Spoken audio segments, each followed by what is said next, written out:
What happened? Okimanyi embassy yakuba essimu ne recallinga passport yange. Italy yakuwa visa n'egisikate.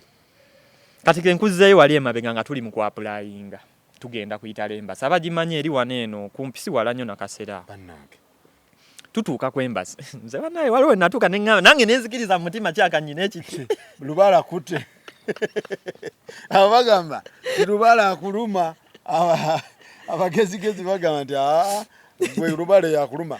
Kati Italy owapulayinga ku Italy. Italy nteeka mutuwalizimu ne Mr. Joseph.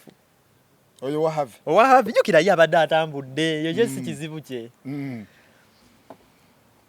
Ngamba Joseph njagala otambuleko.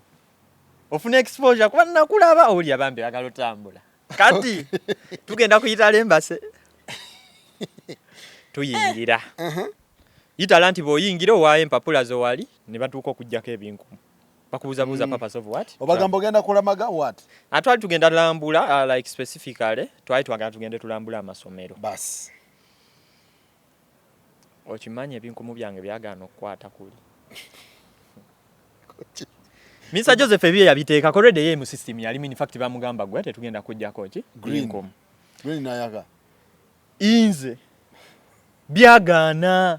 Omukazi nangamba wayo kicheze ebinkumu. Nkubuli yali tesikulimba. Mbulira emboozi nze Jose. Mbulira emboozi abantu tubatwalire ddala paka. Mr. Sakozi nebigano soma. Nateekako. Biometrics nezigaana nangamba siziraba. Mrs. Joseph nangamba kikyate bye bakoze ebinkumu. Nga tuli awo tuyimiridde ffe. Nga kuliko bizigo nga kuliko. Simanyi. Nenziramu nenteekako nebigaana. Mukazi we nateekako ogwokusatu nangamba wayokyeze ebinkumu. Jukira America yakakuma emirundi emeka. Italy naye ebinkumu biganye. Babyokyeza bayati. Kati anti mbu nze simanyi kye yali ategeeza ngamba wabyokyeza like bigaano soma.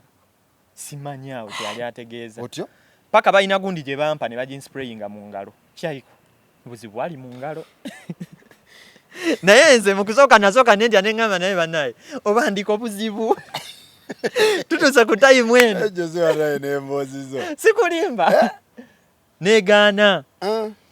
Kati bimala bikwata. Ng'omukazi agamba tujja bakubira muno ne passport. Atugenda ne Mr. Joseph. Kati ye bamukubira wayisewe nakumeka. Sab. Nga bamuteereddemu. Visa granted. Ye already jukira adda atambudde. Yali exposed Europe amutambudde Italy yennyini ng'abadde emirundi 3. Ng'abaddeyo France mirundi mingi. Kati nze nga nninda. Nze tebampeera kumu naye. Temaaterayo kumu. Tukozesezza application yemu appointment yemu tugenda ku byebimu. Travel time insurance. Yes, babiri. Joseph agambe yange. Ye nga bamukubira nangamba Joseph bankubidde nze yange nno ne passport. Ne mugamba ate nze nga tebankubidde. Kati nze Mr. Sakozi kenkubulye nze nyina mwe natuuka. Nempuli. Onsekeredde. Obulira ki? Nenetamwa ekintu kye bayita visa. Nkubulira. Italy waayitawo kumpi wiiki ezi. 2. Nga bankubira bangamba nona passport yo. Nga njikima nga mweri. Nga bagamba tugikuwadde. Nasanyuka. Ng'oli amabanja. Nasanyuka nengamba Mr. Joseph nfunye visa biki nenkukubira nengamba Mr. Sakozi nkubya akajji bampadde Italy omusajja anteereddemu nkozeseza amaanyi ge bampadde tubeerawo travel date zaali mu November wali wayiseewo ng'omwezi gumu n'ekitundu sikulimba nkubulira lyali kuba twasaba mu August ne batuwa visa eyo nga September August nga gwako September anaayitamu tutuuka mu October nga bankubira essimu inze ompulira nga bangamba Joseph, is this Joseph Kyakuwa? Tiyenze. We are calling from Italy embassy. What? Please komyawo passport yo tosobola tambulirako eyo sticker. Nga nzija ngamba Mr. Joseph okimanyi embassy enkubidde bangambye nzizeeyo passport yange.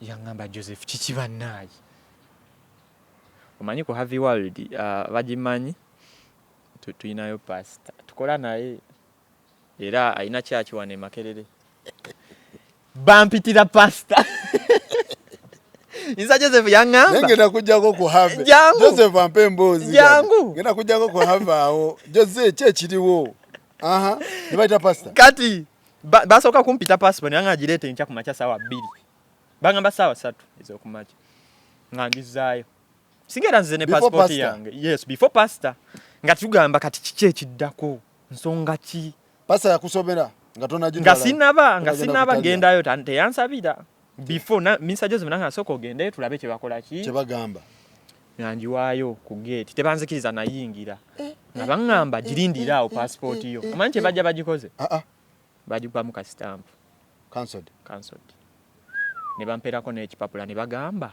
reason okusinzira ku status ye ya finance kuba mu kusooka twakozesa Harvey World nga yegenda tukola ki auto sponsoring ne bangamba jukira obo waayo Harvey World nawo inotwalayo personal bank statement ne bangamba okusinzira ku statement yo ebyenfuna byo tubitunuddemu ate nze awo nawaayo original okusi bank statement yange nawaayo original ne ya Harvey ne main sponsor ne yiyo personal okitegedde ne bagamba okusinzira ku nfunayo gwe ng'omuntu tetukakasa nti ojja kudda nga beeraliikiridde ninze nga Joseph tebamwinako buzibu yoli tebamwinako buzibu kubanga bagamba ayina Jose omuto ono aizolalira muri Vatican sasa ko zinalinda o passport dakikangezi nga bajiziza n'ekipapula ku speed natunulira nga bakansolinze visa yange nisasa ko zinamenyeka ninga ekisinga okunnuma misasa ko zingokolerako omuntu n'obalaba ne bafuna visa n'oyambako kala abamu ne bafuna yadde abamu era babamma si bonna nti babawa you get buli kimu sinti buli muntu bamuwa mwebali be bakola ki be bamma ne n'omugamba lemerako tukole bwetu ne bwetu tituzeemu kino bwe kityo kigete ng'oyambako abantu wallahi nga bafuna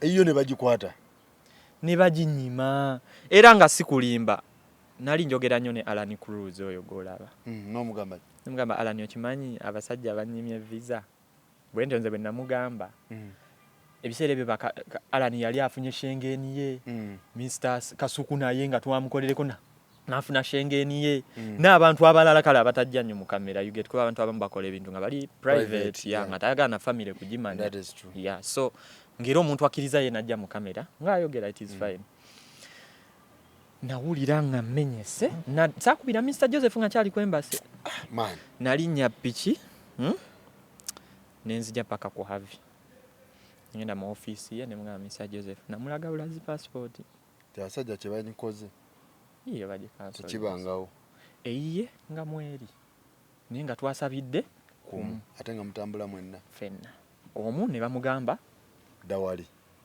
tukwagala Uganda Rabbi sooka okole sente ziwere tukaka sente olina obuvunaanyizibwa obumala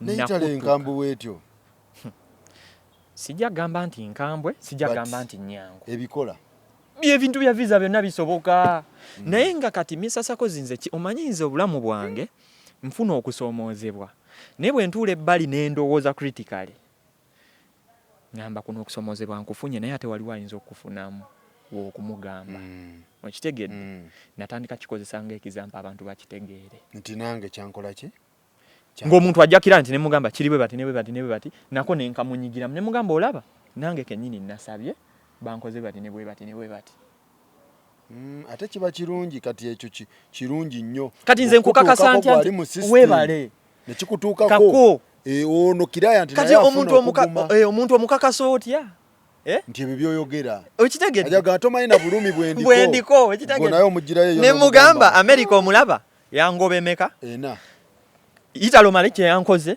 yantaddeko ekyambe yansaze obulago nga manyi mazi era awo saddamu nakugamba nti bagikansolinze saakigamba tewaŋŋamba n'osirika naye ng'obulumi bwe nnina mu kulowooza kwange nagamba bandoga teri abakuloze Mr. Joseph era bwe najimulaga bwenti yakubira pasta yali mu office eri endala namwa pasta soko John pasta achulizi nkutumiddeko nnyo pasta namugamba soko sabire Joseph ayinza okwekola ekintu pasta nansabira tusaba Katonda nangamba Joseph bira mugumu bine bintu byonna bibeera but this is getting exposed bikuyamba exactly kuguma mu bulamu ebintu ebimu bijjanga bigezo ne ebyaddala abantu abasinga awo ayinza omumenyeka ekiri namenyeka omanyi okuwa visa ne bagisazaamu emanyi ekitegeeza abantu balaka tebasaga balina muzanyo ne bagiyita nga neeyiseeko omwezi nali twali tunagigula nate balalo osanga yataddemu tiketi so naye abantu abamu abagezigezi kyobalaba wagifuna afulumirawo kituufu naddukirawo naye kati nze naliwo ne ngamba bampadde tujja kgenda ndi wa November kwatwali scheduled kutambula mu November awo ng'abirimu kati olwo Joseph naye n'abisazaamu ebyokutambula kati ye nga ekikulu yali ayagala nzandabe nze ye talina kye yali yeetaaga yitale omusajja oyo akwagadde big up man nze Mr. Joseph simanyi Joseph big up nendowooza nja kujabuzaawo jangu omulabeko omusajja nze buli eyali ayogeddeko ne Mr. Joseph nkakasa bamumanyi anko havi n'omugamba balaka bantambulirako pasita nga nsabira abafamire obakubirako kati abafamire nagamba ajajjawo babuze waayi kiki mulwaki muntambulirako wemuto ku America mwantambulira kugundi kati pasa nagamba nedda sebo ate nali mu depression yamanyi Mr. Sakoze ebiseera ebyo ne mama wange nangendako ayya nga byagwawo bingi nga kibi mama nafa nagenda banyimye visa ebyo banaye man nawulira nga ninga omanyi okubanga olina experience gy'oyitamu ng'okolera abalala bitambula bafuna ebibyo byesibye nogamba naye ddala kiki kino kye tuliko ninga naye Mukama Katonda kiki kye sikusabye kiki kye sigamba kubanga ebintu bya visa biva kuba nti kampani ekuyambyeko kati kenkubulye teri kampani ekulimbanga nti oba mbunze nyinayo omuntu mwembase mbunze nyinayo bigwa ojukira abantu be nali kukubidde nga baagala kujja be bafera American visa be bateramu bisitiika ebifu babalimba mbu nze nyinayo omuntu mwembase tebagenda na ku interview nabalinda abo abantu kati bamala ne bajja ku havi bajja kubanze nabagamba nze ndi ku havi gye nkolera ne misasa koze mbangu gwe mwagala nsolo mumba connectingako naye obuzibu jukira tebayina proof of what payment kati nawe omuntu omuteeka ku air ajja kuba omuntu mulete proof of payment transactions exactly tebazirina sente bangawaayo nga ki tumitingire ku mafuta bamitingiranga mu ebyo ebintu ebitali professional ku restaurant banaye so nkuddiramu wali nga banyima visa mukadde wanga ngenzeeko rest in peace my mom bambi era kintu ekyo kyampisa era guno omwaka oguwedde gubaddemu okusoomozebwa kw'amaanyi maani banyimye visa kuba nali mpulira essanyu mama nali nize ngende ntambuleko kuba mama nga omanyi abazadde abayagalize omwana we amulabe ng'ashayininga mama wamugamba nti kiwedde kati mabegakaawo mama yali mulwadde era we bampera visa saamugambirawo nga njagala mugambe nga tunaatera okukola ki okutambula ekitegeera so tumala bansabira okkiriza nti kati nze nsigala nkola era nze abantu abasinga abajja mu ofiisi zaffe awo ku havi nze nyumya n'omuntu nga nseka nze siraga nnaku lwa nsonga kati omuntu azze kwebuuzaako ate omukuba ennaku mulage nti ekintu kya bulijjo kisoboka okuma visa kisoboka togwamu bugwi muki maanyi kati misasako zinkudizaako emabega omanyi Mr. Joseph oyo nze mukkiririzaamu kale nnyina okukkiriza nti ekintu agenda okyogera aba amaze kifumiitirizaako kati mabegakaawo nga tetunateekamu yitale yaŋŋamba Joseph tuli mu scholarship kituufu olina knowledge ku scholarship naye njagala tukole partnership n'amasomero bannayuganda bafune like abayizi ajja wano ng'afuna ekintu kyayagala okitegeera naŋŋamba Joseph nga tetunateekamu yitale sooka owandiikire universities zitu-inviting twogere nabo we are legit people we are professional omuntu omuwa website n'omulaga emirimu gy'okola asobola okukkirizamu n'alaba nti ekintu ky'okola kiri muki kiri kwalaali nawandikira ba professors nawandikira amasomero nga 98 okitegeera okwetoolola Europe nga nta emails mbannyonnyola biki bye tukola bitukola nga ffe bannayuganda nga kampuni eri mu Uganda era mwezi 98 amasomero agasinga gakola ki gaddamu nga bakugamba we are sorry tetulina partnership ze tukola kati neera mu abo mulimu abakola ki abakkiriza ne bagamba kati kiki ekyetaagisa ffe tusobole okuba meeting nga twogere naki nammwe era mwaga amasomero mulimu Ghent, Utrecht yes era nayitira ya mwegali Ghent University Ghent okay Ghent University is a big university in Belgium ya manyi nnyo era nze buli wenayogeranga Ghent ne ku immigration bagamba you going to Ghent ya manyi naawe mu Brussels kati ate ng'ekyewuunyisa ku Ghent professor yampa email maani nga professor wa maanyi omanyi baba abazungu bobeera mu community yaabwe tebajja kulaga nti oli wa maanyi naye omulabira muki mu profile ye okitegedde babanga bali nnomo baba batambula profile ye ogenda laba ono professor mulindeko ne bandaga office ye kali ngulaba respect gye bakola ki nze simanyi mukazi oyo gye yava we kept in communication nangamba Joseph ekyayamba that lady bali bamuwa platform eya Africa nga yagikola ki Ghent University nga yagikwasaganya era nga asomesa is an extraordinary professor at the University of Johannesburg omanyi okubanga omuntu asomesa part time mu Ghent nga asomesa ne part time mu South Africa oyo mukambwe nga mukazi wa maani wa tabu so omukazi oyo nga ngamba Joseph tuli ku email tetwogerangako ku simu olwo university singa zizzeemu abamu bagamba tetuyina partnership abalala bagamba we are ready we can do it nga baagala mukolagane havi ebirenge yes abayizi okay kati mfe nga aim gye tutunuulidde ki scholarship opportunity ki eriwo kubanga abannayuganda ffe abasinga ebya ssente okusome twagala education yeyo naye ssente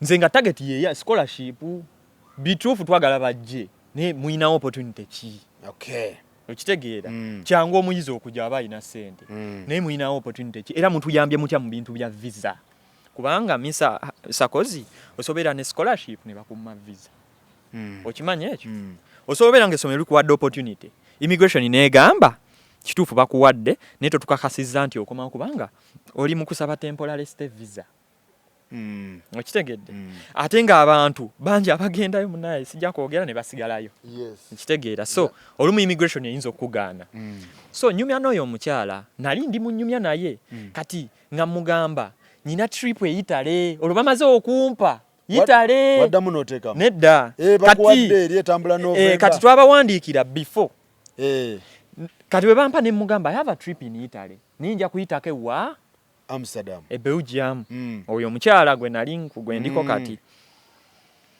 nangamba you have a trip in Belgium I mean in Italy it means you can come to Belgium still okay tukole date gye tuba tuschedulinga oje ku office oje tu meeting ba directors ba administrator abagent tuogere nabo era twasoka kwogera meeting nze naye then afterwards nantwala ku rectorate yena meeting ira ba administrator naye abazungu bali caution like abasinga tebagala nnyo bintu nnyonnyo bya kamera nnyo kuleme nti omukube buli wamu so twakuba ebifaananyi si bingi so nangamba tuschedulinge date tusobole okukola ki okulinking up so ne mugamba all right date ne tugifuna date yasooka yali 5th December jukira ositula November kati nga November gwako naye nga bampadde ennaku basooka kumpe ennaku 12 zenyino mala mu Schengen kati ngambaze 5th December nja kuba nkyaliyo mpiteyo okwo ku Belgium twogere tulabe kyekyo okukola ki ne misaje so neninda Italy sibwe cancelinga visa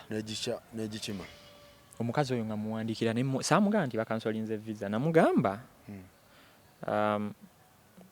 okusinzira ku budde nkansolinze eyo gundi nyinza obutasobola kubeerawo mu obwo obudde naye tusobola ojjongezaayo paka nga 18 ki December ate obuzibu visa yange ejja kuba eweddeko so nyina okusaba Belgium mukazi ngamba oh you want a Belgium ojja kwetaaga Belgium visa nangamba ne mugamba yeah nangamba okay what do you need ne mugamba njagala invitation eraga nti empita ebintu bikwa vipepa wakayenna tumusobola tubisobola nze nga neetaaga ki invitation omukyala agiyiwa ko invitation ngeri wero professor ngeri na kweded paper ya Ghent University. Do you know what it means?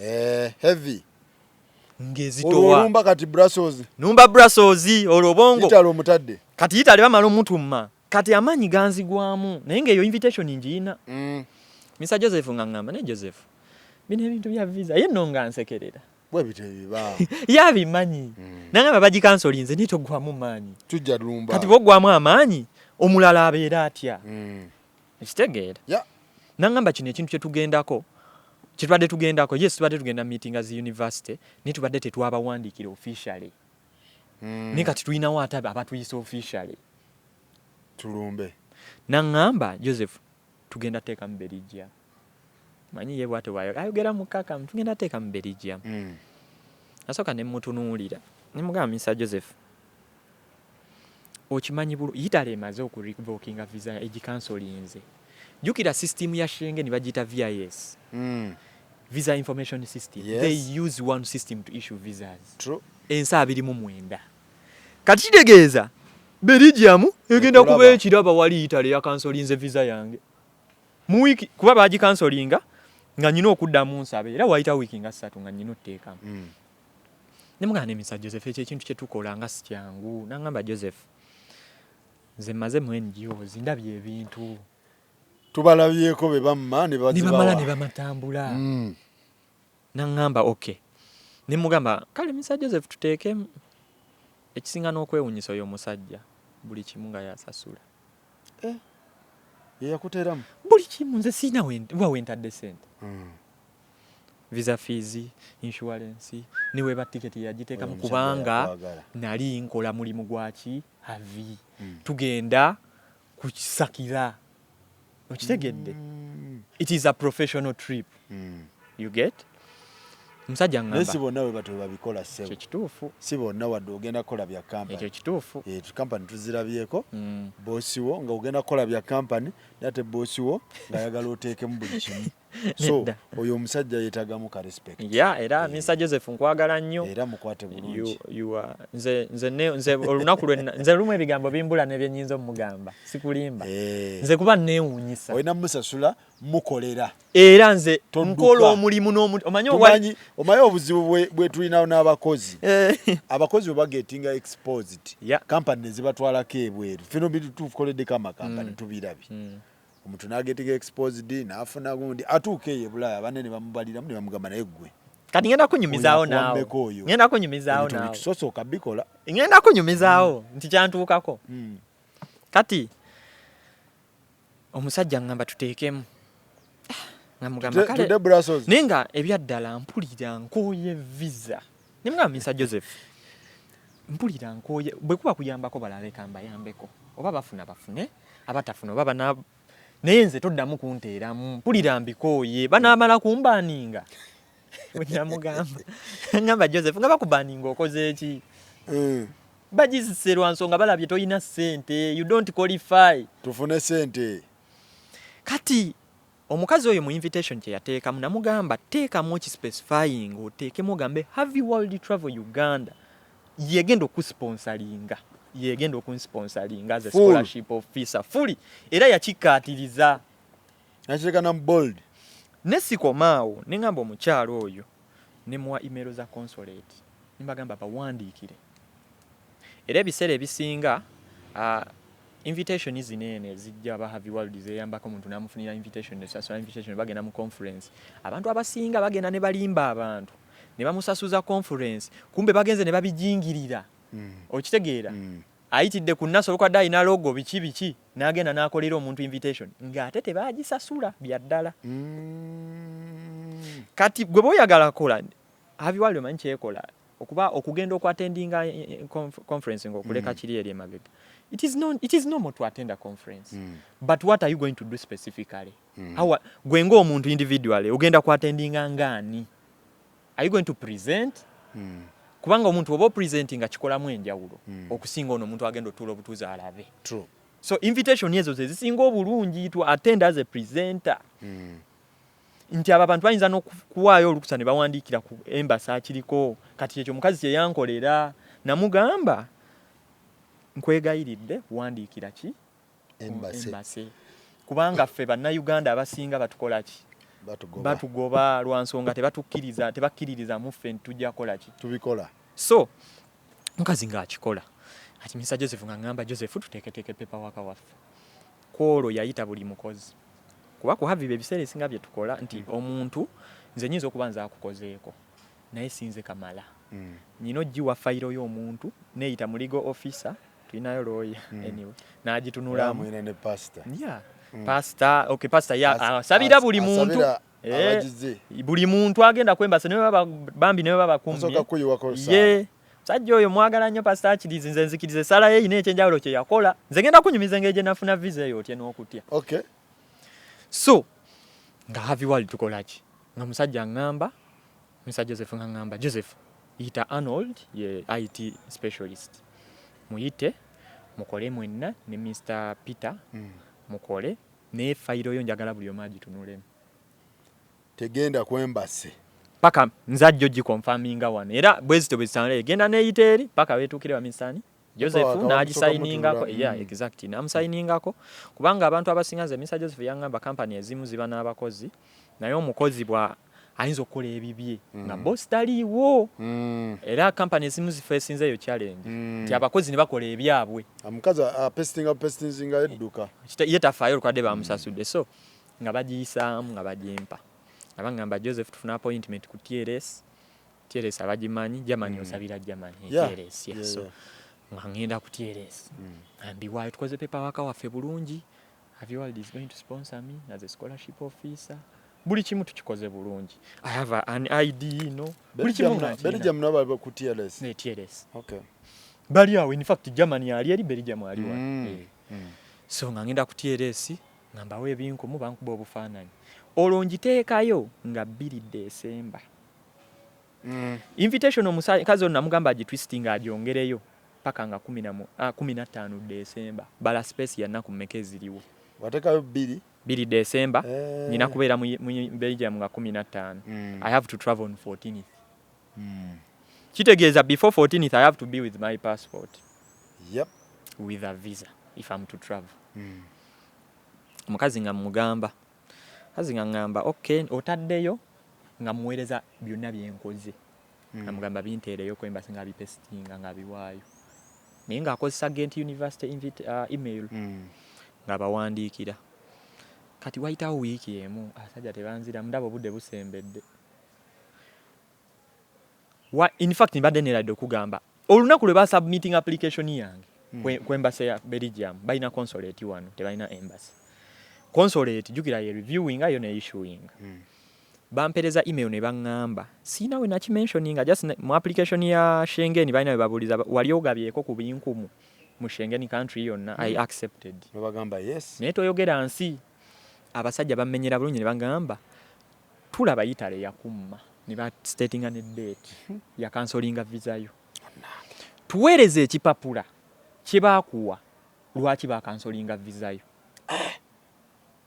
okategera nogamba ate kati nabano batandise nenga bakati awo era nategererawo mu bwongo bano bangobi kubanga bagenda laba lwaki eno bakamumma abukutadde eno agoba ki eyo yensobya abantu abamu gye bakola olina okwegendereza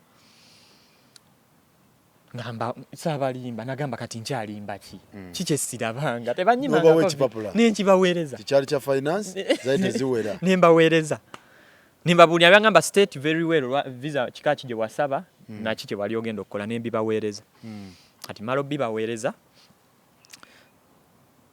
ngamba nga baddamu bampereza email nga bangamba since you've been just recently being rejected you've been rejected by Italy recently application yo tugiweereza Brussels ku immigration office yegendo gikolako ningamba bana bazajja kati ate munyime rumu nga kyekindi mbirowoozo bagimpereza email nenjiweereza professor nimugamba bangambye application nangamba okay jukira baba zungu tebabimanyi Nangamba okay, that's the procedure, let us be patient. Banakuwa visa, will come, we meet. Nga tubeeraawo wabulayo wiiki ng'emu wabulayo ennaku zaalinga nnya to the travel date kuva sekondi around 11 thaawo ndaba tebanzira manje nakola nze okumanya nina ekyawo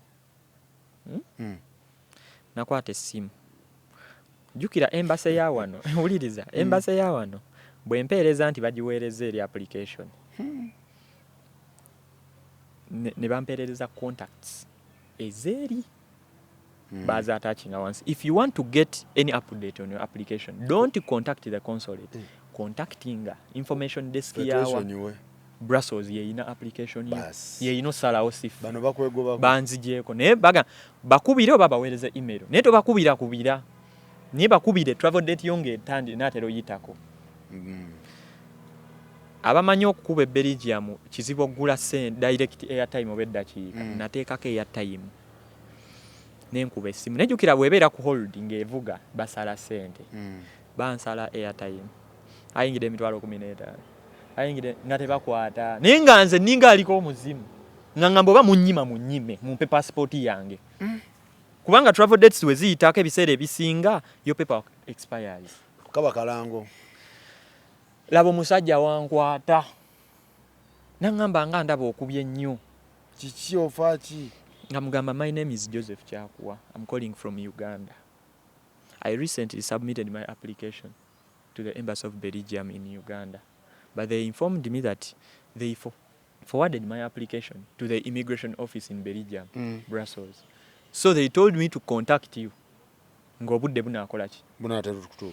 Nangamba, oh, okay, yes. Manje bogera lungi luzungu. Nangamba, yes. Sometimes they forward us applications. What is your application number? Nganji manyi. Nganji musomera. Nangamba, okay, you be on. Stay on. Stay on. When staying on, nga angamba bera konji kebere. Nga kebera. Ngamba. Your application is still in progress. Linda nemugamba naye travel date yange ng'olonze sikyatya kwogera na muntu yenna ndabye travel date etuuse oba bampa nemugamba if you bwema tebagenda kumpa visa bakole ki banzirize passport nangamba no siwe bikola omanyi omusajja we namuteekako pressure kibareya kubanze nasiba busibi muki mutima n'ekyayo oba banyime nalaba dda nemugamba nengolomisa Joseph angamba tobateeka nnyo ku pressure baleke si kirungi era tokubira immigration basobola n'okugoba so omukazi sajja ngamba olumulemerako nangamba olagawa mbuulira biki ebiri mu application yo sinnagitunulamu niye mbuulira nga mugamba I was invited nenjogera erinnya lya professor nenjogera university omanyi ekyasinga okunsesa university ekisooka yali agimanyi nga professor mumanyi yali amuwuliddeko nangamba ye yakuinvite nze nangamba abeerako application yo ngenda gireviewing nga kooli gwomanyi ekitegeeza nze misasako zivisa bagimpa ndi awo ku ssimu bagikuwera online ng'olaba nga twogera nangamba n'asoma mu paperwork wange you are working with Harvey yagenda okusponsoringa ne mugamba teyakoma okwo nakubira abaconsulate bano ne bakubira Mr. Joseph baconfirming that's how embassies do bannange oba nkolerawo Joseph ne bamukubira essimu hello calling from Belgium consulate is this Joseph Rutaraka nti yenze gwe nanyini Harvey World Joseph omumanyi nti scholarship officer wange that's how embassies do era abantu bakimanye era omuntu wakolera fake information kiba kyabulabe nga tebalina backup backup system eno baawo kati omusajja nga tunyumya nangamba ddamu onkubire mu dakika 5 kati mwezi dakika we yakubire ne consulate kati Mr. Joseph teyaliwo ku office era teyasobola kungamba nti bamukubidde teyabingamba nangamba ddamu onkubire mu dakika mmeka 5 nga nziramu okubanga omusajja akwata essimu nga ngiremerako ng'agikwata nangamba mbadde busy but I'm approving your visa now mazo giyitamu nangamba kebera ku email yo kati ntaddeko approval information it was a Friday ninga nyina travel date yange eraga 14 nyina okubanga nfunye passport yange ku Friday nejjukira wano mu Uganda TLS jojja passport embassy efulumya visa consulate tetuchazifunira kwe like emabegako bwoba okozesa TLS Belgium mwete wekola gwekola oyina gikimawa ogikima embassy abamu bagikima ku embassy abala bakozesa TLS still so TLS nga joyino gikima TLS ku Friday tekola weekend visa yange baja approve zali sawa nga 4 dakika ngana Friday yes ku Friday wali odduka n'ogikima kati wuliriza jukira nyino linda passport bagiteekemu TLS bagiweereze obudde buyinza okuba obutamala okugifuna ko bagalawo mekabo TLS kisinziira kati consulate zino ziggalawo from saawa webale nnyo 6:7 lunch time babakagadde zaali saawa 4 ne dakiika 4 kati omusajja ngangamba visa yo nja province bwe mbanja province ngenda kodalinga consulate ejikuwe leero nakwata email nagiwandiikira consulate nali awo consulate nga bankubira saawa 6 ne dakiika nga baŋŋamba your visa has been approved and they have ordered us tugikuwe nze era sadda ku TLS kunona passport ne baŋŋamba osobola okujja embassy saa nga tezinawera 7 n'obagamba nsobola nga nyinza n'obbirinda wandi bagambye sisobola njakujja ku Monday nze nali nkoye frustration nali ngikooye n'obagamba nsobola ne bambuuza oliwa nti ndi kyengera tifuna boda omusajja yankwira ali muna Uganda kyaka yakola mu calls ne emails era nkutumiddeko nnyo musajja gwe linnya ndyerabidde naye mumanyi yali musajja mulungi omanyi kye yakola ninnya piki jamuwe ekyengerawo omulaba naŋŋamba wojja saamusamu nga ziyiseeko ogenda sanga tugaddewo abazungu bajja kuba bagenze n'ofuna boda ninnya boda sajja yanvuga jukira ebyo byonna mbikola communication I'm using a office phone office phone like scholarship office department phone gye nkozesa ntu phone yange mukubira nga takwata tagimanyi jukira obwo budde yavudde muddayo mu office yagaddewo emirimu takyakwata nsimu kati kye nakola mu office yange ntulamu nowa media abamanyi Havi ntula naye Kevin nkutumiddeko Kevin nga mukubira nali ntuuse Kampala Road nga ngenda ku Renzoli Towers ewali consulate ziweze saa 7 dakikezi nga ngamba Kevin kubira kwate simu yange eya office enamba gye nsembeyo kubako gikubeko obagambe ntuuse ku Renzoli Towers wansi era kumba omusajja bwedda nkubira kuliko ne missed call mmeka 2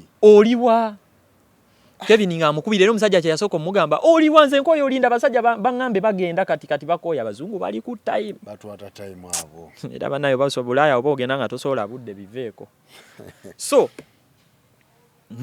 nga ŋŋamba oliwa abasajja baggalawo Renzoli Towers ntuukawo saawa 7 ne dakiika 7 ntuuka mbabuuza aba Renzoli Towers Belgium consulate eriwa nga baŋŋamba yita wali ne budde nga buweze baggaddewo abo saa 7 zaaweze bayinza okuba baggaddewo ne mugamba nedda bayinza okuba banninze bwedda bankubira naŋŋamba genda oyingire wali ogenda lengera elevators kati omulyango guyingira paka ku elevators nasangawo abantu era bwe natuukawo abantu nga babaganya oyingira bagambye obudde bukoze eki over omanyi kye nasanga baŋŋamba are you called Joseph Kyakuwa nga order bagiwadde kuva eri Kyakuwa yeka gwe mbamuyingiza nga nyingira nga ninnya elevator paka ku level 6 nga ntuuka wali abasajja abazungu nabasanga babiri jamugamba yo Joseph you have delayed come nga banyingiza munda nze misasako zinali sirabangako visa nga baginyiga naffe tukola mu travel company tulaba visa kujja mu passport osanga yanyigiddwa dda nedda baginyiga ndaba stika temala na sekondi 3 gendamu ngegenze naye baabo gifuna yo omusajja yakubako stamp n'agisayiningako n'angamba enjoy your trip era nze nakirira ne bakonsola nga tunyumya ne bangamba ogenda Belgium ogenda kukola ki ne mbanyonnyola ne mbabuuza naye lwaki abantu abamu baba mu visa ekyo ekibuuzo nakibabuuza n'angamba munnaye naffe olumu sifa abasalawo immigration ze zisalawo bannange ate tuba ne requirements ze tugoberera so tugoberera system ng'okafunye olwo nga obulayo ennaku mmeka osikemu awo wali wabulayo lumu jukira nyino tambula kampanule tiketi tebankole byabayitale wano ngeno okulaba oli ku airport kati musajja wange njifuna naye ebyo byonna minsasako zibibeerawo njifunye naye nga ndi mukwewuunya maanyi ga Katonda alina amaanyi essaala ze nasaba ne mugamba ne Katonda gyali boy gyali mwe baba naye abantu mubeere musabe ekizibu kyonna we kikubeerako Katonda gyali kibaako n'ebyokuyiga wabaawo ensonga lwaki okifunye ate ekyo ekizibu ky'obeeramu kimanyi kirina ne gwe kiyinza oyambako wakiwulira kati bino byonyuma birina gwe biyamba exactly era nsuubira ne leero waliwo abantu mujje muwe stories zammwe abantu baziyigiramu mpola mpola kati labo ono have ng'ekunyigiramu sitiika ebyo byonna era nze ekyanzijira mu bwongo bwonna Joseph ogimutwalira agamba atya nagimuweereza ku simu n'aŋŋamba yasimayiringa n'aŋŋamba congratulations Joseph nkujjeeko engalo kale yawulira nga ekintu naye omanyi kyeyakolera kintu kyeyakolera kyamaanyi era Mr. Joseph kati Europe ogimaze Mr. Joseph ng'ogitwalayo pasamwe nga kati wuliriza nze nalinga awunze ebisesaawo ezo kubanga ebintu byahapeninga ku speed mwolwo olunaku ba approvinze visa stick ogifunyeko olwo bagiteekamu olaba yes baginyigamu nga ndaba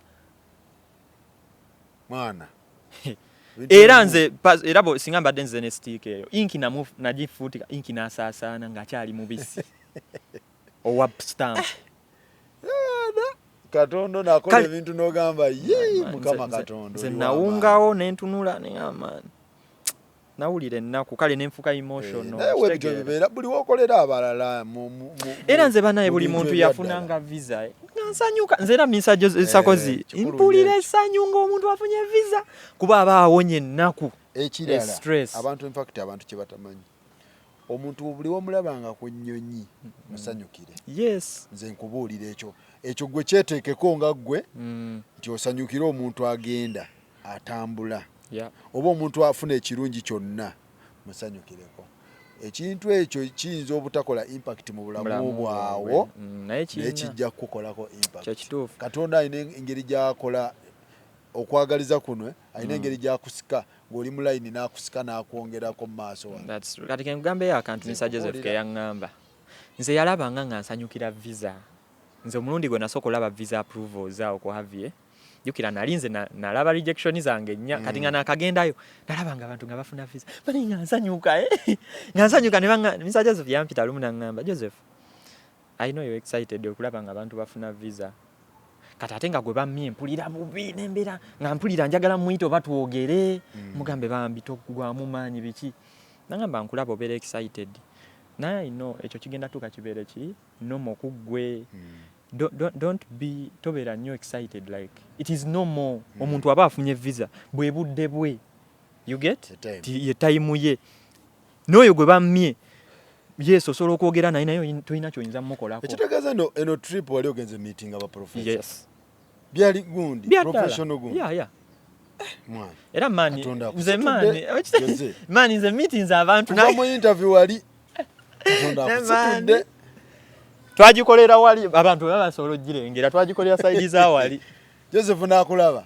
nandaba omusajja oyo mani mubangi ofuna nnyonyi ki kati nvaayo njimulaga era twasooka kusaba by the way ku Happy World fe buli kumacha tusaba okay fe buli kiraya ntumuteeka musala lwa nsonga Happy World travel ebintu bya visa bikyuka like fe tukola kye tusobola naye tetumanyi kiddako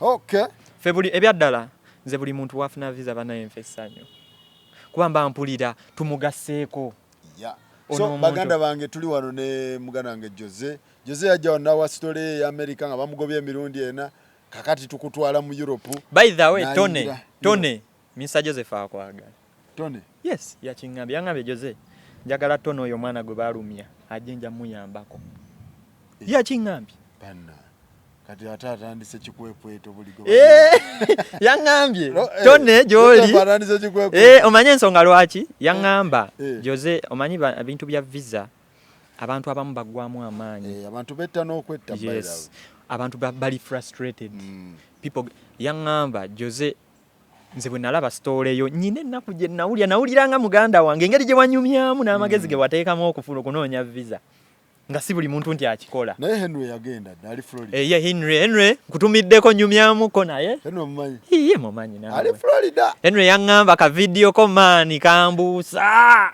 Ketwakola? Yes. Henry ali Florida akikuba. Sifa abamukolerako visa ku Havi. Kusoma. Ye yabyekolerako ne yajja bambi n'atwebaza. Okuwa information yayamba. Information jiwawa. Yes. Henry naye yaliko kuno. Era yebaza Mr. Joseph namugamba we bali kubulira abantu. Olwo oyingira Europe. Kati njagala nsooke nkunyumize wano mbuuki njagala nkubulire buli kimu ssebo. Njagala manye nsonga lwaki? Mpulira njagala experience eno buli muntu. Agifuneko man. Watu linyanga kunyonyi. Ate wa. Bas, Nsasa kozi nzera nkwebaza mani okundabisa mu bantu. Byaddala. Okay. Man video yo yakuba impact mu bulamu bwange bro. Chakabi blood. Sikulimba. Kubanga kati Mr. Joseph ate yandinda videwa. Okitegeera. Yampo mulimu. Joseph webale kuyamba ku musajja wange ono. Sajja bankuba obugga aba America abo naye inshallah luli balumu. Okay. Nina okukkiriza. Bakumbe mirundi emeka? Mirundi ena. Bangobe mirundi ena era bakimanya video abagiraba. Nenzijukira olunaku lwe twakola video omanye ebiseera ebimu omuntu ojja n'oyogera ekintu gwe nga tomanyi kiki kiyinza kukola oba ani gwe kiyamba ebiseera ebisinga nze mu mutima nali mmanyi oba njogera omanyi kibanga eky'obuswavu okwogera okulemererwako naye ate munnaayo neebaza Katonda nti video erina abantu bangi beyayamba abagifuniramu ekyokuyiga oluusi abalimu eyo situation mu eyo moment yennyini oluusi abagiyitamu kale okutwaliza awamu eyo video kensuubira erina abantu beyayamba. Okay. Ya era mnange kennyini yannyambiramu ssebo. Video nayo yakyusa obulamu. Yabukwatamu. Dry. Yabukwatamu. Era manyi ebiseera video wagita simanyi wali oli Germany oba nga wakadda n'ogita. Nali ku simu omanye simu ng'ogiwummuza ku charger. Esimu yavuga nene nsooka nenti ogikwata. Ngeno kole baya kavaako endala ng'eddako eno yakavaako endala ng'eddako. Naye ng'abantu nze mu kulowooza kwange mu kusooka nalowooza oba ewaka tulinamu obuzibu bwe tufunye. Okay. Oba nnyina gwe nfiiriddwa. Nga bakubira kumukumu. Nenti ogikwata mu kusooka.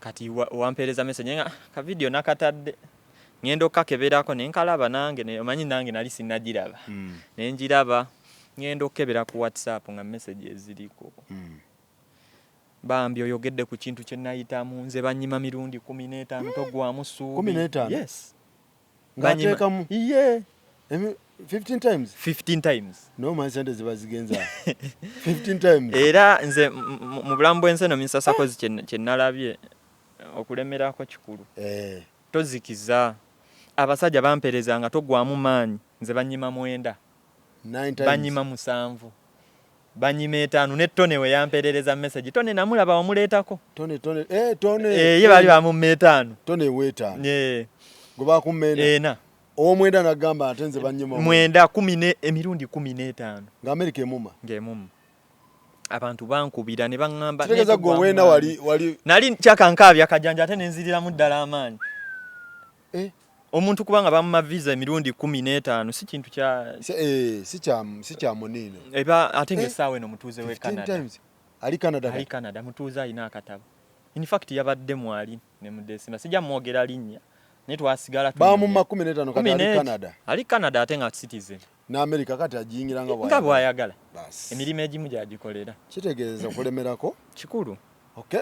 Era nze bambi Misasakozi kye nsooka okwebaza webale kutuwa platform abantu abasinga va mu by'okwogera ku story ennungi oba success yokka nena buli muntu lwansonga buli story gy'owa omuntu wabaawo essaawa enakiyitamu wabaawo akirimu wabaawo akifunamu exactly so wabaawo akiyigiramu abantu mwenna gye muli eyo zino story muzigoberere bambi ziyamba gwe yakukyusa etyo obulamu kati munnaye siole yajjange enjala emuluma ne Jose abasajja balaka bakuteekamu akajja abasajja abo ndowooza nja kujjayoko njagala otukyalireko Joseph agamba ki yali talina ttabu Joseph Lutaraka abasinga bamuyita Uncle Harvey agamba ki yali talina ttabu era ekyali wange Phantom amukoneramu Phantom bambi okusookera ddala ali naye mu America abera Boston yatukonedde musajja bulijjo atugoberera Phantom naye nga tuddako wali emabega nkunyumiza engeri story gyetandikamu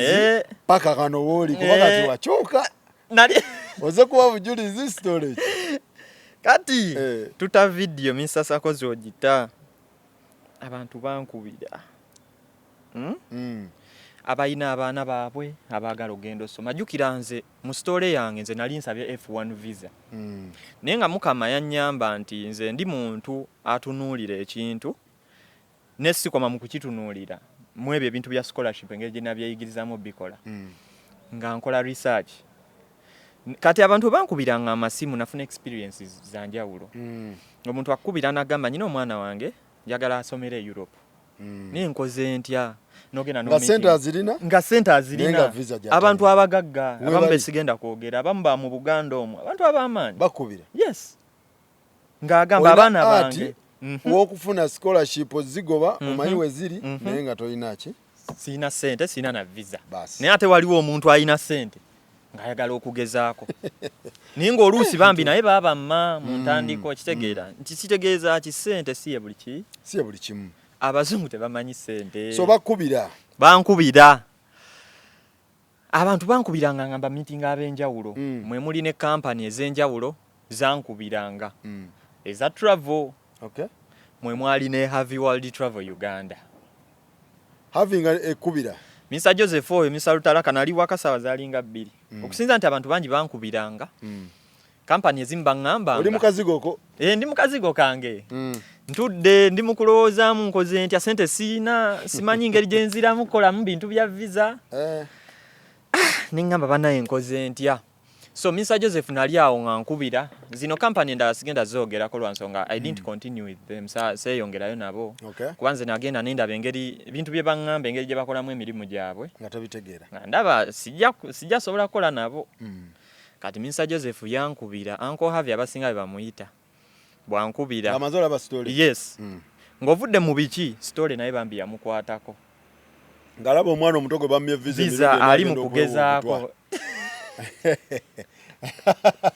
Baida Mr. Sakozi nakola video eyo nga ndi musanyufu nseka nenga ku mutima nine nnako ekitegeera saagala kulaga nnaku lwa nsonga we nva kulaga nnaku abantu abasinga bandiweddemu amaanyi nali musanyufu nga njogera ekintu nga nseka naye nga ate ku mutima nyine ennaku yange so Mr. Joseph nga nkubira nangamba Joseph ndabye story wano badde ne Mr. Sakozi ne bambi nga kibi nnyo kubanga visa bagikumme emirundi egyo nangamba Joseph oyagala otambula kyekintu yasooka okumbuuza oyagala okutambula owulira okyayagala nti ye ne mugamba Mr. Joseph ne mukusooka nali simumanyi linnya ne mugamba sebo njagala okutambula nangamba nina company bagiyita Harvey World Travel Uganda tuli kyengera osobola okujja ku office n'oyitirawo okwo ngera abalala bulijjo bakola ki bwe baŋŋamba era nga ŋŋendayo ne twogera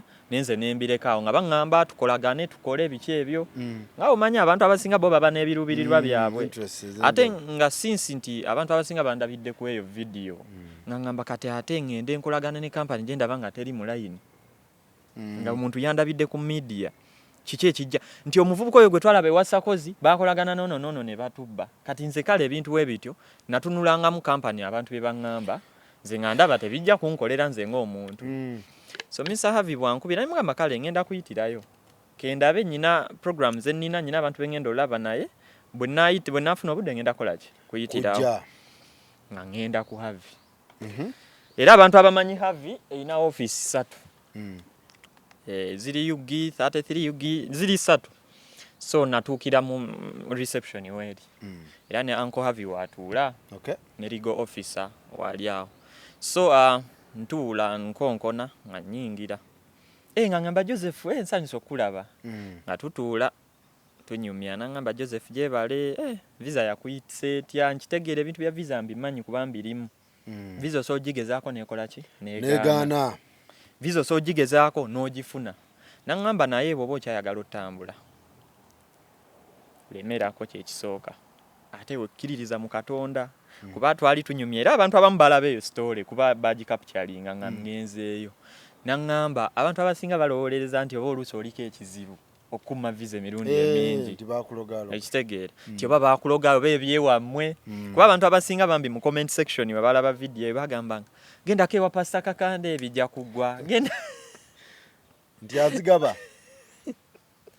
kirabika simanyi saagendayo akusabire oba ansabireko oba nnina ekizibu naye ŋŋamba nja kugendayo naye saafuna ki chance ekola kyegendayo so abantu abasinga balowooza nti oba baliko ebizibu naŋŋamba naye Joseph nze nkubuulira sitole nagirabe naye yankwasiza ennaku nakitutte nti oyina mugandawo ye yakoze eki yalemereddwa n'olemerera ofuna visa eyo kwegamba nantwala ng'omwana oba oluganda n'akitwalamu eyo gundi naŋŋamba naye omusajja naŋŋamba naye nze nkulabyemu amaki nyina ekintu kye nakulabyemu nti olaba osobola okukera ku makya ne wenoonyeza scholarship omanyi visa osobola okuba ogikola nga togifuna naye ng'omanyi ekyokukola kubanga visa si gwagigava gw'okola ky'olina kukola n'owa embassy ebintu yo neesalawo so naŋŋamba naye nze nyina kye nakulabyemu Joseph wano eno kampani yaffe tuyambako abayizi okugenda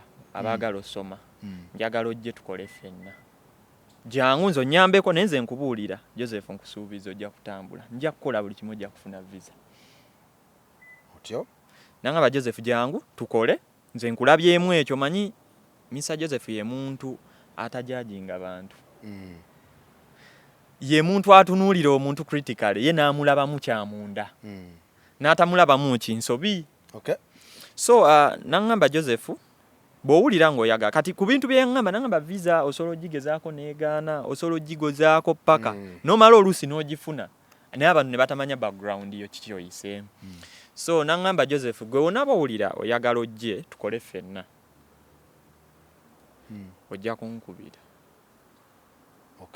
naye ne ntunuulira ofiisi z'omusajja ebintu engeri gy'abikolamu abantu baalinawo ttiimu gy'akola nayo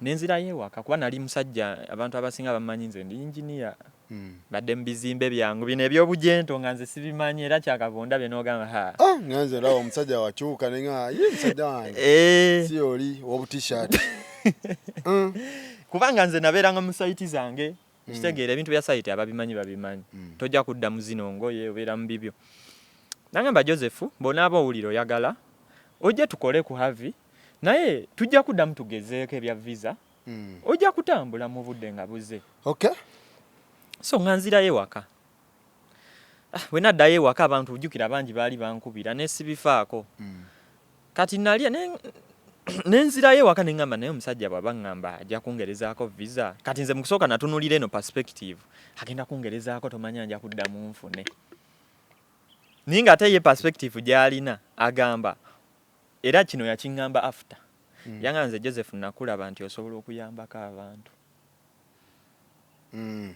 mu bya visa mu bya student okunoonya amasomero naye kyeyandabamu nti osobola oyambako omuntu n'afuna ebyaki by'essomero then ife visa kuba department ziriwo za njawulo ffe ne tugikwasaganya n'abantu bange ttiimu endala okitegedde ye perspective gye yantunuulira yakulabamu nti osobola okusakinga visa amasomero gye gali university ye ne bakwatako ebya visa ebirala ku ba clients so nesibifaako ne wayitawo kennaku naye ng'ebyaddala omusajja engeri gye nalabamu nze ebintu bye yayogera ne bye yaŋŋamba nga mu mutima okusinziira omanyi omuntu oba ogezaako ebya visa okola research ng'oba omanyi information naye ndabanga ebintu birimu ki omulamwa nga byerufu so nenziramu ne mukubira ne mugamba Mr. Joseph nze ndi engineer ndi musajja nzimba kuba nze nali mu kusooka napootanga ku masayiti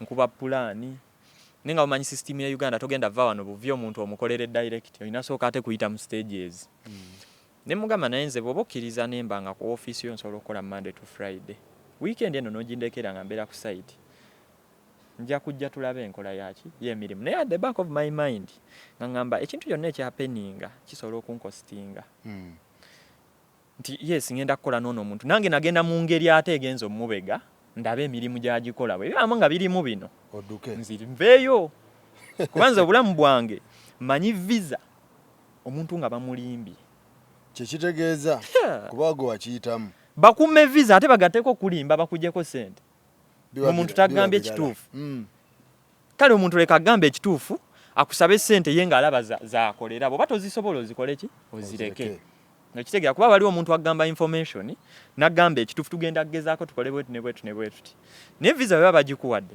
kyetwagala naye kisoboka era okukola ki okujja either way kati nga nnumba ku ofiisi nga ngamba okay Joseph ndi mu kutegekera ofiisi mpaamu wiiki mmeka emu olwo ng'ali mu kuntegekera ofiisi ya scholarship nti ntuule mbeere ne sekita eyange nti omuyizi yenna ayagala oyiga scholarship weziri weebale toyingira mu byaki bya visa kuba kati ebya visa ntandise bipiikinga na kutegeera ki ekyokukola kulwa mu system okay kuba nange we nagenda ku havisi nti buli kimu nakola ki nali nkimanyi nedda ebisinga ebimu nabiyigira ku ki ku havi nze nali nyina information wa amasomero ngera n'omenya amasomero agasinga agali ku Bulaaya mbanga manyi nze nyina akatabo minsasako zinze saakeera ku makya nenteekayo visa nina akatabo kalundudde nako nze nakolanga research nga notinga amasomero all over the world yes mu Europe agasinga nga ina mu katabo akange era nze bwe natuuka ku havi kyannyanguira nnyo era ogwo mulimu nalabanga omwangu kubanga nali already ndi informed ng'omuntu ajja n'ennyumya naye ebintu bya process yonna yonna nga manyi requirements na buli kimu era abantu mwenna be nali njogeddeko nabo nga bazze ku havi oba ebweru wa havi before nga sinagendayo bakimanyi nze nkubulira reality ebya student ebyo nkubulira reality Beijing esomero eriri Canada ye oba South Korea oba wa nkubulira ne ngamba twetaaga kino ne kino ne kino era betaaga kino nti application fees nti call evaluation nti kwegala English proficiency requirement ebyo nabyo nanga mbigamba ne nkubulira ne sente zaabe byetaagisa nera ne nkunnyonnyola sikomaawo nze omanyi ke nkubulirayo ekintu kimu Mr. Sarkozy nze nkuwa assurance ku ssomero ddi kufunira admission poziko nga results zo nfunyo bwe ziba wansi nnyo era nkugamba ebyaddala nyinza okutoba naye nyinza olemererwa kubanga mu masomero g'abazungu amasomero agasinga waliwo agali private nga go gafa kuki kasente bw'oba oli kalina ne oba results nga ziri wansi bakuwa admission gyegali yes okay era abantu nkimanyi mwe bali abantu abalina sente nga bali ready oweerera abaana baabwe bweru gyegali ako yes omwana nga ina ku results exactly nga results ziri wansi musiki US Canada wonna private schools yes jukira bo baba after ki money nga basobola okuwa admission naye nga tebakuwadde scholarship okitegedde kalaga scholarship ge gabeerako kali ka results ge galega olukoba exactly so nze nga nkubuulira nga nkugamba ebyaddala nsobola okufunira essomero according to your results naye results zezo yinza obutakusobozesa funa ki scholarship nja kukola kino kyensobola yawukanamu exactly so nze nengenda nga mpiikinga mu system mwe ndabeera ne Mr. Joseph nengenda nga manya ne visa nemmanya n'ensobi oluusi ze nakola ate mu application zange eza America nze abantu abasinga bagenda ne bakootinga kana akantu ka bank statement sente zaaliko nti zaaliko ina akantu ke wambuuza mu interview nenge ebyaddala sente kenjogere reality tezaakola ki sente tezaaliko kati byebimu ku bintu z'ensobi ze nakola ku embassy kubajjukira nze bansabanga bank statement bank statement edo gye wateekayo yali tesoma sente exactly sente nga kubanga American embassy abantu abasinga bagigenzeeko bayinza obutakusaba document neegi ku bantu abasinga naye bwe kijja ne bakusaba document baba baagala document exactly ne kiba rare nenze baginsaba kiba rare naye waagisabira aba agyagala olina obbawa original so nze nakola eyo ensobi kati nsobi kyeza kukuba nga tetungagenda okay kati mu kusinziramu experience one waliwo n'ebintu byesaanyumya nze interview yange yasooka Mr. Sarkozy ku American Embassy abantu abasinga tebabyogera nafuuka stack nalema okwennyonnyolako omanyi omuntu okubuuza ekibuuzo n'osiriikirira exactly olw'okutya because I didn't have guidance. Na freezing. Okay. Ne bambuuza n'ebintu ebimu criteria ki gye wakozesa okufuna scholarship gy'olina ng'ambimanyi kuba nze yabikola ki gwe abyekolera nene nemererwa okwogera obulungi ate ekyo ekintu kihapeninga abantu tebakyogera olw'okutya because tebakuwadde guidance. Yes. Nze Misasakozi nali mmanyi bwe ngenda ku embassy nyina scholarship bampeerawo visa ng'ekyo nkimanyi mu bwongo kyekindi nga simanyi nti basobola oginyima. So tuli ku interview wanu eyasooka kati zeze ensobi eza kuba wa freezinga saale nalemera okwennyonnyolako ekyokubiri interview eyaddako bansaba statement ebya statement mbyogeddeko era we naddayo ogwokusatu statement ng'eriko ki teyaliiko sente entuufu original gye nalina yaliko naye nga siza ddala mu bufunze ya nassa kati nze kenkubulirayo naaka anyway go otubuusa nsobi ze wakola ki ensobi ze wakola exactly omuntu ali eyo tokola era exactly statement ng'esoma nassa musajja yagikusaba yakinsaba naye oluusi tagisaba ekyo bakimanye nti oyinza okugenda omuntu musobola okukola paperwork embassy ya America njogera ku America nayagala awulire ekikuvaamu nti gwagenda osoma ogenda somera waalirabye essomero kweriri ku I-24 n'erimubuulira omunnyonnyole naki kyogenda osoma yagala kuwulira kikuvaamu ompulire kati n'ekirala waliwo bambi abantu wetwata vidiyo eyo comment section bagamba ng'olina scholarship naye lwaki oba otwalayo bank statement nedda scholarship bayinza ogikuwa either yinza okuba 50% 100% oluusi nga tekatalinga housing ebyokulya insurance accommodation ebyo nga tebabikola ki nga gwayina obyeteera mukyegezo nobeera ne sponsor kati nze background yange Misasakozi nga sirimbye ffe tetwalina ki muzadde wange nga teziriiyo era okufuna scholarship kyali kintu kyanjawulo nti ngifunye olwa results zange so ogwo bank statement baginsaba omulundi ogwokubiri kumbe kyaka ku record bakirekako nti ono omuntu finance ze tetuzitegedde n'ogwokusatu bwe naddayo naggamba omusajja yali ampadde visa ng'akutte n'akapapula aka bbulu naŋŋamba naye sokompe statement yo kubanga ku record kirabika bakola ki bakinotinga omuntu oli yakola previous interview nange era abantu abasinga bali bamanyi omukyalo bali bamuyita mu Nigeria so kusinzira mu nsobi zange 1 nalina poor documentation ntegeeza statement 2 sali bold enough confidence yankuba because I lacked guidance nze Misasakozi buli kimu nakyekolera nga teri muntu aŋŋambye kintu neki neweerabira confidence nze nga mmanyi bw'otuuka kumbe bw'otuuka wali bikyukamu kati ofuuka gwe bikyukamu omusajja akubuza ekibuuzo n'olemererwa okwogera kati ekyo nakyo kyankuba so bino byonna ŋŋenze mbi obiyigidde mu system ku Harvey World Travel Uganda so bwe tuddayo wali Mr. Harvey ampise twogedde ntandise okukola neki ne Harvey naye nga nange nkugambye ndi mabega naye nga nange ndi mu kupimamu bintu byano tubikola tutya ndabe oba balimu eki engalo manyi kampani ebyaddala kampani za travel zirina engalo kituufu era mbadde nga ndaba nnyo Mr. Phantom oyo ng'abakuba Phantom akubye kampani ezo ng'abakuba naye ate kirungi azikubye n'aziteeka wansi kirungi kubanga ku Harvey awo tufuna abantu nagamba banzibye waliwo kampani emu awo emabegako nagamba banzibye miliyoni 15 kolaki newebuuza oyo omuntu yakuwa visa waliwo yaŋŋamba na 9 waliwo omukyala miliyoni 5 yandetera sitole y'ebbayiro lwakuba nti ate ye weebweru lwakuba tannalandinga wano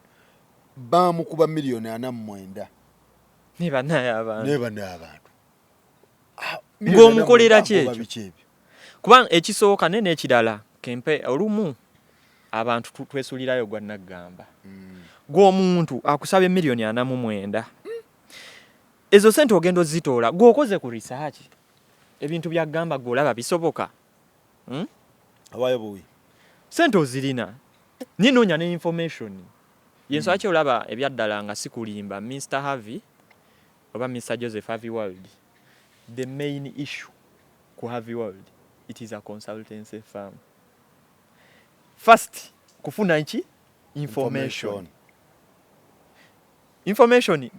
fe tukola consultation wa mitwale meka esatu physical online mitwale 5 nga tetunakola kintu kyonna tusooka kwogera tulabe background yo tulabe visa kikaaki ekugwamu oba ekujjamu mwina be mugamba nti abantu nkimanyi banjulira ne mu comment section bobo ogiraba ng'ogoberera Gossip Live omugamba nedda Mr. Joseph abagoba okusinziira ku kyoyagala titugenda sobola tukusobola ng'omuntu azeno ne sente mwina be mugoba yes abantu bobo osobola okubanga olaba eno video nga wali ogenze ku Harvey World agende mu comment awandiike ye kye bamugamba okusinziira ku experience ye Mr. Joseph abagoba ate sirimba nze mu kusooka nakyewuunya nga naakagendayo omuntu azena akaja namugamba okusinziira ku background ye byaddala yakugamba you don't qualify according to me kubanga mbutuufu waliwo omuntu gw'otunuulya n'ogamba nedda kibulamu visa yo sijja gissobola ng'ate kiba kirungi omuntu n'omugamba ne yeeyongerayo n'agenda n'akola ebirala oto kimanyi oyo muntu mu maaso awo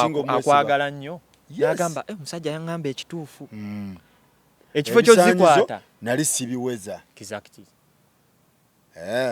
ekirala kye neewuunya nnyo ku Harvey World nga naakagendayo waliwo kampani ezimu bajjako abantu ssente ne babasuubiza ensi n'eggulu n'atuuka ku Harvey World n'ajja n'agamba Mr. Joseph nyina abantu bange 15 oba 2 nabajjako ssente bwezi ne mbadde njagala bakuwe nze nkusasule oba nkolerereko okategedde nkategedde kati awo wempulirire nnyiike mu mutima neŋŋamba kati ono omuntu talina kisa ku bantu ssente ze yabajjako nga nekyagenda okukola takimanyi abawummuza wammwe okategedde naye era Mr. Joseph ye kyabagamba ye ate sikulimba nkubulira reality ekwata abantu ebanga taxi nti nebayuwa nebaako gwebawa kati ye Mr. Joseph manyi kyakola era buli omu yajjanga ali abakimanyi mu mitima yamugambanga gwereeta abantu abo tusooke tubasomese